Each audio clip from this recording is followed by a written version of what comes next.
आज हम लोग पढ़ने जा रहे हैं aldehyde ketone and carboxylic acid. एक चैप्टर है, तो यह ऑर्गेनिक का लास्ट चैप्टर है, aldehyde ketone and carboxylic acid. तो सबसे पहले आज इसका इंट्रोडक्शन हम लोग देखने जा रहे हैं। तो ऑल्डिहाइड का जो है मोलिकुलर फार्मूला होता है बॉन्ड CHO, और कीटोन का मोलिकुलर फार्मूला बॉन्ड CO फिर बॉन्ड। उसी तरह कार्बोक्सिलिक एसिड का मोलिकुलर फार्मूला होता है बॉन्ड COO फिर H। अब इसका स्ट्रक्चरल फार्मूला होता है बॉन्ड COOH। कीटोन का structural formula bond C double bond O और फिर बॉन्ड। इसी तरह यहाँ पर कार्बोक्सिलिक एसिड का स्ट्रक्चरल फार्मूला होता है बॉन्ड COO और H। अब आते हैं इसका एग्जाम्पल देखते हैं। तो यदि ऑल्डिहाइड ग्रुप में यहाँ पर R जुड़ जाता है तो इसको ऑल्डिहाइड कहते हैं। यहाँ पर कीटोन में दोनों तरफ R जुड़ा रहता है। R का मतलब अल्काइल ग्रुप होता है, यानी मिथाइल, इथाइल, प्रोपाइल, ब्यूटाइल, कुछ भी कह सकते हैं। यहाँ पर एसिड ग्रुप में भी इस साइड हम लोग एक R जुड़े हुए हैं। अब जो है कि इसका एग्जाम्पल हम लोग देखते हैं। तो यहाँ पर इसका एग्जाम्पल दिया गया है आपको, ऑल्डिहाइड का जो एग्जाम्पल यहाँ पर दिया गया है। उसके बाद यहाँ पर एक कीटोन का एग्जाम्पल दिया गया है। उसके बाद यहाँ पर एक कार्बोक्सिलिक एसिड का एग्जाम्पल दिया गया है। तो R की जगह पर यहाँ पर CH3 और इधर दोनों तरफ CH3 रखे हैं, इधर C2H5 और CH3 चेंज भी करके रख सकते हैं। और यह आपको जो है ऑल्डिहाइड है। इस ग्रुप के अलावा इसमें हम लोग को कुछ और भी ग्रुप पढ़ना है, जैसे कि हम लोग को ईस्टर पढ़ना है। क्या पढ़ना है? Easter, ESTER, Easter. ईस्टर का जो मोलिकुलर फार्मूला होता है वो होता है बॉन्ड COO फिर बॉन्ड। यह इसका मोलिकुलर फार्मूला हो गया। उसी तरह आपको ईस्टर के बाद पढ़ना है हम लोग को एमाइड, AMIDE। तो एमाइड जो होता है इसका मोलिकुलर फार्मूला होगा बॉन्ड CONH2। अब एमाइड को पढ़ने के बाद हम लोग को अगला देखना है आपको जो एसिड क्लोराइड, एसिड क्लोराइड। तो एसिड क्लोराइड का मोलिकुलर फार्मूला होता है बॉन्ड COCl। उसी तरह से एनहाइड्राइड भी इसमें हम लोग को पढ़ना है। तो एनहाइड्राइड का मोलिकुलर फार्मूला होगा आपको एनहाइड्राइड। इसका मोलिकुलर फार्मूला होता है बॉन्ड CO फिर बॉन्ड। अब इसमें हम लोग को इसका स्ट्रक्चरल फार्मूला देखते हैं। तो ईस्टर का स्ट्रक्चरल फार्मूला हो जाएगा आपको, ईस्टर का स्ट्रक्चरल फार्मूला बॉन्ड COO और फिर बॉन्ड। उसी तरह एमाइड का स्ट्रक्चरल फार्मूला होगा bond C double bond O और NH2। उसी तरह एसिड क्लोराइड का होता है बॉन्ड COO और Cl। एनहाइड्राइड का होगा bond COO C double bond O फिर बॉन्ड। तो यह हमारा aldehyde ketone carboxylic acid chapter में ऑल्डिहाइड कीटोन और कार्बोक्सिलिक एसिड के अलावा हम लोग को Easter, amide, anhydride, acid chloride और एनहाइड्राइड, इन सब को भी पढ़ना है। इन सब में भी जिधर बॉन्ड खाली है उधर R ग्रुप ही जोड़ा जाता है। जैसे यहाँ पर हम लिख रहे हैं आपको RCO और फिर O इधर R। तो यह ईस्टर का एग्जाम्पल हो जाएगा। फिर एमाइड में RCOO और NH2 लिख देंगे। उसी तरह आपको एसिड क्लोराइड में RCOO और यहाँ पर Cl लिख देंगे। उसी तरह एनहाइड्राइड में यहाँ पर RCOO फिर COO बॉन्ड इधर R लिख सकते हैं। यह R जो है आप मिथाइल, इथाइल, प्रोपाइल, ब्यूटाइल कुछ भी आप लिख सकते हैं। अब आइए इसका भी एक एक एग्जाम्पल लिख देते हैं। यहाँ पर इसका CH3 COO और यहाँ पर O फिर यहाँ पर CH3, तो यह हो जाएगा डाई मिथाइल ईस्टर। उसी तरह यहाँ पर इसका एक एग्जाम्पल हो जाएगा CH3 COO और फिर यहाँ पर NH2। उसी तरह इसका एग्जाम्पल हो जाएगा आपको CH3 COO और फिर यहाँ पर Cl। उसी तरह इसका भी एग्जाम्पल लेते हैं हम लोग CH3 COO COO और यहाँ पर CH3। तो सवाल यह है कि ऑल्डिहाइड कीटोन और कार्बोक्सिलिक एसिड चैप्टर में इन सब को भी क्यों पढ़ा जा रहा है, या क्यों इन सभी जो है कि कंपाउंड को एक ही चैप्टर में रखा गया है। तो देखिए इसका रीज़न यह है कि इन सब में एक कॉमन ग्रुप पाया जाता है, कार्बोनाइल ग्रुप। तो कार्बोनाइल ग्रुप के कारण इन सबको जो है कि एक ही चैप्टर में रखा गया है। कार्बोनाइल ग्रुप किसको कहते हैं तो यह आपको यहाँ पर समझाते हैं। देखिए यहाँ पर C double bond O bond फिर बॉन्ड, इसी को हम लोग कार्बोनाइल ग्रुप कहते हैं। यही आपका कार्बोनाइल ग्रुप है, कार्बोनाइल ग्रुप। तो यह जो है कि आपको हर कंपाउंड में उपस्थित है। अल्डिहाइड में भी है, कीटोन में भी है, कार्बोक्सिलिक एसिड में भी है, एनहाइड्राइड में है, एमाइड में है, ईस्टर में है, एसिड कोलाइड्स में है। इसीलिए इन सभी कंपाउंड को इन एक ही चैप्टर में हम लोग रखे हुए हैं। कैसे, तो आइए यहाँ पर दिखाते हैं आपको। यहाँ पर यह बॉन्ड COO, फिर यहाँ पर जो बॉन्ड यह इसको हम लोग कीटोन कह सकते हैं। अब यदि यहाँ पर हम लोग H लिख देंगे तो यह अल्डिहाइड हो जाएगा। इसी H के बगल में यहाँ पर अगर ऑक्सीजन जोड़ देते हैं तो यह कार्बोक्सिलिक एसिड हो जाएगा। तो इसी कार्बोनिल ग्रुप में यहाँ पर यदि हम लोग O जोड़ दें, इधर बॉन्ड बना लें तो यह ईस्टर हो जाएगा। यदि इसी कार्बोनाइल ग्रुप में यहाँ पर C डबल बॉन्ड O, इसी कार्बोनाइल ग्रुप में NH2 जोड़ दें तो ये एसिड कोलाइड हो जाए, सॉरी यह एमाइड हो जाएगा। और इसी कार्बोनाइल ग्रुप में Cl जोड़ दें तो एसिड कोलाइड हो जाएगा। और यहीं पर आपको दो कार्बोनाइल ग्रुप हम लोग लेते हैं और दोनों को आपस में एक ऑक्सीजन से हम लोग जोड़ देते हैं तो यह एनहाइड्राइड हो जाएगा। तो इन सभी कंपाउंड में आप देख रहे हैं एक कॉमन ग्रुप है, कार्बोनाइल ग्रुप, यानी C और O सभी कंपाउंड में पाया जाता है यह। इसीलिए इसको हम लोग जो है कि एक ही चैप्टर में इसको हम लोग पढ़ते हैं या एक ही चैप्टर में रखा गया है। तो यह अल्डिहाइड, कीटोन और कार्बोक्सिलिक एसिड चैप्टर का इंट्रोडक्शन था, जिसमें आपको बताया गया कि आपको यहाँ पर देखेंगे, यहाँ पर बताया गया कि अल्डिहाइड का क्या मॉलिक्यूलर फॉर्मूला होता है, कीटोन का क्या होता है, कार्बोक्सिलिक एसिड का क्या होता है, सबका स्ट्रक्चरल फॉर्मूला बताया गया और सबका एक एक आपको एग्जाम्पल दिया गया। उसी तरह ईस्टर में भी आपको और एमाइड, एसिड कोलाइड और एनहाइड्राइड में सबका मॉलिक्यूलर फार्मूला, सबका स्ट्रक्चरल फार्मूला और सबका एक एक एग्जाम्पल दिया गया है।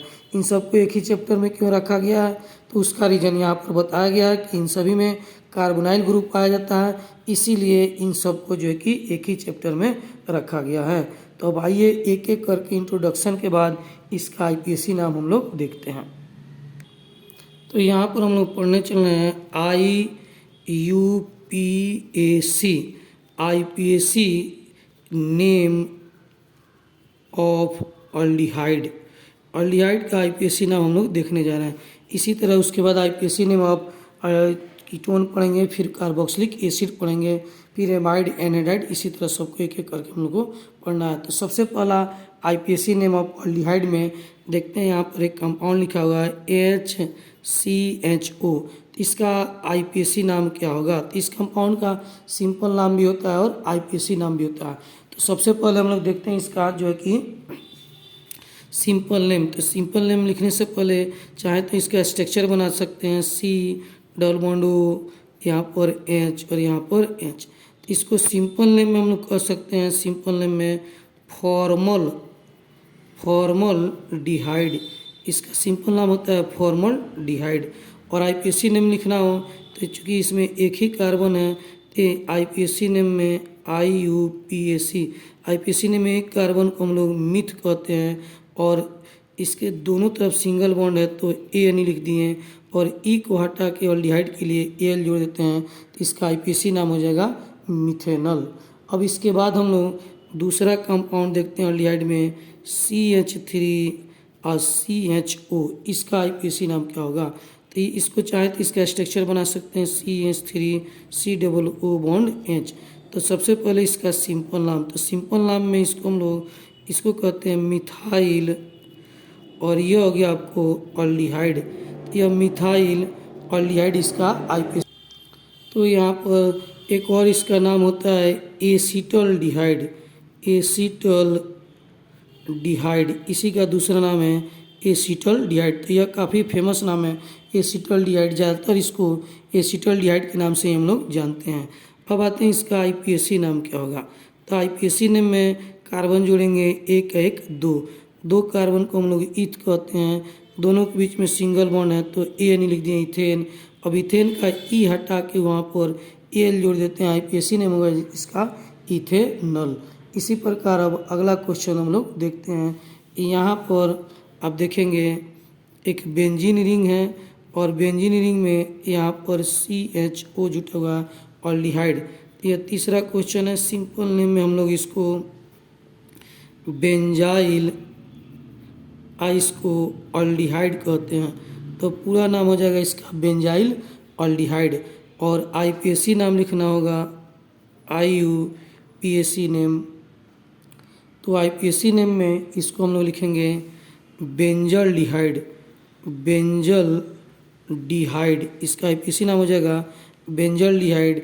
या एक और नाम होता है बेंजीन, बेंजीन कार्बल डिहाइड, कार्बल डिहाइड, इसका पूरा नाम हो गया बेंजीन कार्बल डिहाइड। इसको बेंजीन कार्बल डिहाइड के नाम से भी हम लोग जानते हैं, क्योंकि यह क्लोज चेन हो गया और यह ओपन चेन हो गया। टोटल कार्बन हम लोग गिन नहीं सकते हैं एक साथ, 6 कार्बन इसमें है, 7 एक इसमें है, तो इसमें रूल है कि ओपन चेन और क्लोज चेन को आपस में हम लोग नहीं जोड़ सकते हैं, तो इसका नाम अलग लिखेंगे, इसका नाम अलग लिखेंगे।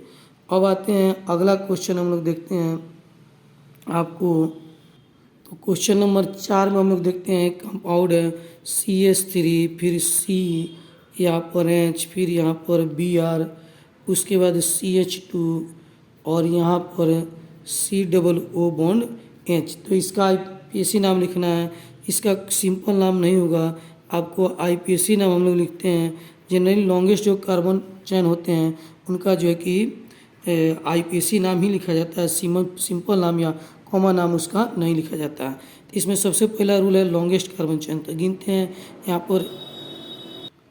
तो इसका आईपीएसी नाम लिखने के लिए सबसे पहला रूल है लॉन्गेस्ट कार्बन चेन। तो यहाँ पर देखेंगे हम लोग लॉन्गेस्ट कार्बन चेन में बनाते हैं, यहाँ काउंटिंग करते हैं इसको 1 या 2 3, एक यहाँ पर 4, और काउंटिंग समय यह ध्यान रखेंगे जो सीनियर फंक्शन ग्रुप है उसको मिनिमम स्थान दिया जाता है। तो इसमें 2 फंक्शन ग्रुप है, एक ब्रोमीन और दूसरा ऑल्डिहाइड, तो सीनियर इसमें ऑल्डिहाइड होता है, इसीलिए काउंटिंग हम लोग ऑल्डिहाइड की तरफ से किए हैं क्योंकि इसको मिनिमम स्थान मिले। यदि काउंटिंग इधर से करते हैं 1 2 3 4, तो ऑल्डिहाइड 4 नंबर पर चला जाता है, इसीलिए काउंटिंग इधर से किए हैं। यह हमारा हो गया लॉन्गेस्ट कार्बन चेन।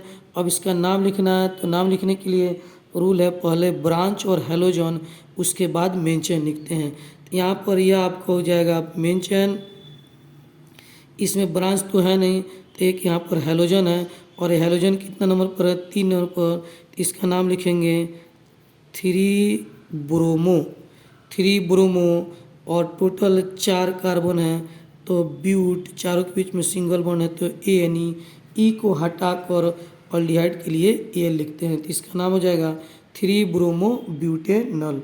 इसी प्रकार 5वां क्वेश्चन को आइए सॉल्व करते हैं। इसमें लिखा हुआ है CH3, फिर CH2, फिर CH2, उसके बाद यहाँ पर CH, यहाँ पर Br, और उसके बाद यहाँ पर CH, यहाँ पर CH3, फिर CH2 और COO बॉन्ड H, यह कंपाउंड लिखा हुआ है। तो सबसे पहला रूल है लॉन्गेस्ट कार्बन चेन, यहाँ काउंट करते हैं 1 2 3 4 5 6 7, फिर इधर से काउंट करते हैं 1 2 3 4 5 6 7, तो किसी भी दिशा से हम लोग काउंट करेंगे लॉन्गेस्ट कार्बन चेन आपको 7 ही प्राप्त होंगे। अब दूसरा रूल है minimum position of functional group and branch. इसमें फंक्शनल ग्रुप 2 हो गए, एक ऑल्डिहाइड और दूसरा यहाँ पर ब्रोमीन, तो इन दोनों में सीनियर ऑल्डिहाइड है, इसीलिए हम लोग काउंटिंग ऑल्डिहाइड की तरफ से करेंगे। तो यहाँ पर काउंटिंग करते हैं 1, फिर यहाँ पर 2 या 3 4 5 6 और 7। अब काउंटिंग करने के बाद आईपीएसी नाम लिखना है, तो रूल है पहले ब्रांच और हेलोजन को लिखते हैं, उसके बाद फिर मेन चेन को लिखते हैं। तो इसमें आपको ब्रांच भी है और हेलोजन भी है, तो यदि ब्रांच और हेलोजन हो जाए या बहुत सारा आपको ब्रांच हो जाए तो सबसे पहले अल्फ़ाबेट का उपयोग करते हैं। तो अल्फ़ाबेट में पहले B आता है तब M आता है, तो इसीलिए सबसे पहले हम लोग तो सबसे पहले हम लोग लिखेंगे ब्रोमो, क्योंकि अल्फ़ाबेट में पहले बी आता है फिर एम आता है। तो ब्रोमीन क्या नंबर कार्बन से जुटा है? 4 नंबर कार्बन से। तो इसका नाम लिखेंगे 4 ब्रोमो और उसके बाद 3 मिथाइल। टोटल कार्बन कितना है? 7 गो है। तो 7 गो को हेप्ट कहते हैं। सातों के बीच में सिंगल बॉन्ड होते हैं ए ई को हटा के हम लोग ए लिख देते हैं। तो पूरा नाम हो जाएगा 4 ब्रोमो 3 मिथाइल हेप्टेनल। तो यह इसका आईपीएसी नाम हो जाएगा। अब आते हैं क्वेश्चन नंबर जो कि 5 हो गया। अब 6 पर आते हैं। यहाँ पर CH3 CH2 फिर C double bond O CH2 और C डबल बॉन्ड O और H लिखा हुआ है। तो इस कंपाउंड का आईपीसी नाम हम लोग कैसे लिखेंगे? तो सबसे पहला रूल है लॉन्गेस्ट कार्बन चेन। तो आपको यहाँ पर 1 2 3 4 5 फिर इधर से 1 2 3 4 5 दोनों साइड से 5 ही कार्बन होंगे। तो इसका जब आईपीसी नाम हम लोग लिखते हैं तो आपको दोनों ध्यान देते हैं कि दोनों में से सीनियर फंक्शनल ग्रुप कौन सा है। तो इसमें 2 फंक्शनल ग्रुप है, कीटोन है और दूसरा अल्डिहाइड है। तो दोनों में सीनियर अल्डिहाइड है, इसीलिए इसको मिनिमम स्थान देना चाहिए। तो काउंटिंग इधर से होगा 1 2 3 4 और फिर यहाँ पर 5। तो यह आपका मेन चेन हो गया। यह 5 कार्बन का, इसमें कोई ब्रांच इसमें नहीं है। तो इसका नाम लिखेंगे। तो यहाँ पर एक 3 नंबर कार्बन पर कीटोन ग्रुप जुटा हुआ है। तो जब जो है कि कीटोन से सीनियर यदि कोई ग्रुप हो, अल्डिहाइड हो, कार्बोक्सिलिक एसिड हो, कोई भी ग्रुप हो जो कीटोन से सीनियर हो, उस समय कीटोन को ऑक्सो कहा जाता है। क्या कहा जाता है? ऑक्सो। और उसका नाम पहले लिखते हैं, मेन चेन के पहले लिखते हैं। तो यहाँ हो जाएगा 3 ऑक्सो।